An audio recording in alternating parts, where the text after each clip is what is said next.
आ गए, नमस्कार।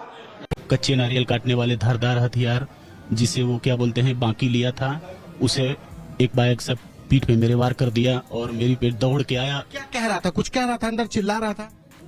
जब उसकी बाकी मेरे पीठ पे घुसी, जब थोड़ा ब्लड लगा तो कुछ ऐसे अल्लाह करते हुए अंदर की तरफ गया।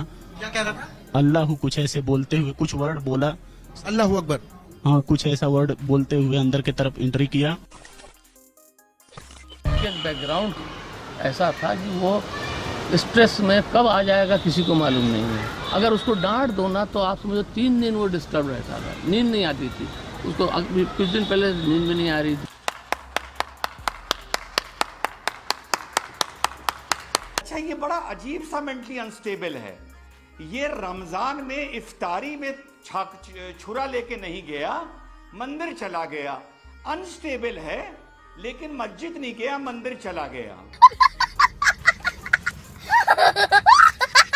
उसके पिता तो कह रहे हैं कि मानसिक रूप से उसका संतुलन ठीक नहीं है, वो गुस्से में आ जाता है। हालांकि जो शख्स है उसके बारे में जरा अपने दर्शकों को बता देते हैं, क्योंकि अभी तक जितनी शुरुआती जानकारी मिली है, मुंबई से वो आया था।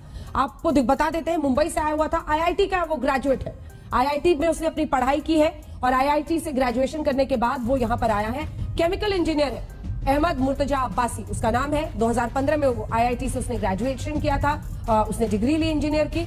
उसके बाद 2 बड़ी कंपनियों में वो नौकरी भी कर चुका है। इसी की तस्वीर आप देख रहे हैं। 2017 से मानसिक हालात ठीक नहीं है, ऐसा उनके पिता का दावा है। परंतु मैं यहां पर एक बात कहना चाहता हूं, जो आपने भी विवरण बताया, लगातार ऐसे विवरण आते हैं कि पढ़े लिखे इंजीनियर, डॉक्टर, हाई एजुकेशन से इंस्टीट्यूशन से पढ़े हुए ग्रेजुएट्स आतंकवाद में आते हैं। तो अब कम से कम ये वामपंथियों को ये बकवास बंद कर देनी चाहिए कि गरीब और अशिक्षित व्यक्ति आतंकवाद में आता है। अब बहुत साफ बात है, आतंकवाद एक विचारधारा है। मतलब 9/11 से लेके आज तक बहुत पढ़े लिखे लोग भी आ सकते हैं। और जो मानसिक बीमारी की बात है, मैं कहना चाहता हूं, यह मानसिक बीमारी नहीं, मैं एक बात कहना चाह रहा हूं। 9/11 से आज तक 9/11 वाले कोई कम पढ़े लिखे थे अंजना जी? दुनिया के सबसे बेहतरीन देश में पायलट की बेहतरीन शिक्षा पाए हुए लोग थे। तो ना उनको पैसे कमी थी ना शिक्षा कमी थी, पर जाके उन्होंने आतंकवाद किया। ओसामा बिन लादेन गरीब था क्या? अरबपति था, इतना था कि यहां के बहुत से उद्योगपतियों को खरीद ले। तो मेरा कहने का तात्पर्य है कि इस ढंग की एब्सर्ड थ्योरीज के थ्रू जब हम मर्ज का इलाज करने की कोशिश करेंगे तो कभी नहीं होगा। एक विचारधारा है, विचारधारा में कट्टरपंथ है, और यह कट्टरपंथ अपने आप में एक बीमारी है, दिमागी बीमारी। मगर अफसोस यह है कि इस बीमारी का इलाज करने की बजाय तमाम कई ऐसे राजनीतिक दल हैं जो इसमें सहूलियत की सियासत करने की कोशिश करते हैं। चलो कोई बात नहीं, इससे हमें लाभ मिल जाए। तो मैं मानता हूं, चाहे वो एक व्यक्ति हो, परिवार का एक लड़का हो, या एक समूह हो, या एक समुदाय के अंदर का एक वर्ग हो, यदि वो किसी भी प्रकार की मानसिक बीमारी से ग्रस्त है, तो अगर परिवार का है तो परिवार को इलाज कराना है, समूह का है तो समाज को इलाज कराना है, और समुदाय के अंदर आ गया तो समुदाय को इलाज कराना है, और देश को उसका सहयोग करना चाहिए। तब हम ईमानदारी से इस समस्या का समाधान कर पाएंगे। अब एक बात और कह दूं, आप कल्पना करिए कि यही घटना किसी दूसरे धर्म स्थल में हुई होती, अब तक बताइए हाहाकार मच गया होता कि नहीं? मतलब भारत तो छोड़िए, सुप्रीम कोर्ट तो छोड़िए, वो सब छोड़िए, अब तक कहिए United Nations, amnesty international, human right से लेके हो सकता है नेशन ऑफ इस्लामिक कंट्रीज तक लोग दौड़ गए होते। इसमें कहीं कोई किंतु परंतु नहीं है। इसलिए मैं कह रहा हूं, जब इस बीमारी के ऊपर हम सियासत करना छोड़ेंगे तो इन बीमारी का सही इलाज होगा, देश के हित में भी होगा और समाज के हित में भी।